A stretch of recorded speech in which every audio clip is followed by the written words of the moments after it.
Let's move on to the Reds then. They're sitting at 28-28, tied for third in the NL Central with the Brewers, 6.5 games back of the Cubs. We're now officially a third of the way through the season, which a lot of people like to talk about that as you can start making real ideas about a team and having some real analysis now. We've been saying all along this team looks like one that's going to be consistently inconsistent. They'll have a good day or two, but they're going to slide again right after that. And I guess, Skinny, do you see any reason to change your opinion now that we're a third of the way through? It feels like that's kind of been the case all along, right?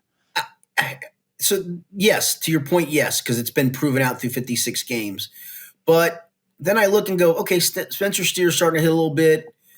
Is the light bulb about to go off for Ellie to do superstar things? Or is this what we see all the time, is that flicker of shooting star on a night like he had where he slugs 2 home runs, including a bomb, and it's coming with him, and then it goes away for a while, and then you feel like you've got kind of a lineup right now. I think their lineup, honestly, against righties is pretty good at the moment. That's great until Austin Hayes goes down again with an injury, or this guy goes down again with an injury. And the Matt McClain one, I do like the fact they're kind of letting him figure it out, keep sticking him in there, but batting him ninth.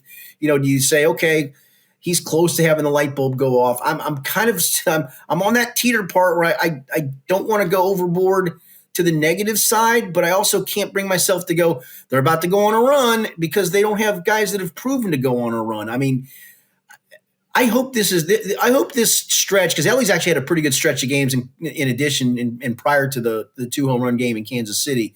I want to believe this is the start of just greatness to come. But I haven't seen it. I keep doing this to myself, like, okay, here he goes. And then you're like, okay, 1 for 18 with 10 strikeouts. Here we go. And that's, again, I need to see it. I mean, we all need to see it. It just feels like he's right on that cusp of doing some great things and carrying the load.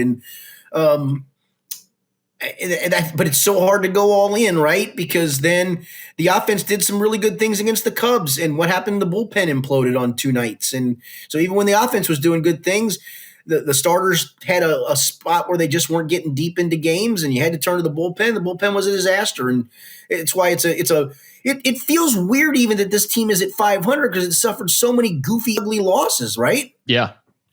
Well, you can look at it that way. There's also, a lot of people and that can look at it the way of they've played kind of the weaker part of their schedule and favorable schedule to this point, and they're at 500 right now. What's it going to look like when things get rougher? I mean, granted, Tyler Stevenson is starting to come around. Hunter Green is going to be back in the mix here soon. Those are positives. You mentioned the Ellie thing. I mean, you can make the argument that there's still upside for this team. One of the problems is the NL has been pretty good this year, like especially at the top. So it doesn't feel like you're really going to get into that mix. You are truly maybe trying to hang around that last wild card spot if you even have a chance. I just don't see this team being able to make that type of run at any point. No, it's going to have to win the division probably. I mean, there's, to your point, I mean, the Padres are 31-22, the Giants are 31-24, the Cardinals are 31-24, the Cubs lead the division 34-21, the Mets are 34-21, the Phillies are 35-19. But then there's the Rockies, who are on pace, and this was to your point of they were a third of the way through the season going into last night, where of course they lost yet again.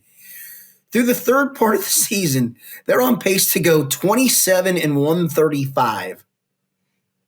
Impressive. That would be record-setting, right? That would be historic. Yeah. The old adage for a long time in baseball was every team wins 50, every team loses 50. It's what you do in those middle 60-ish games that prove to be the difference.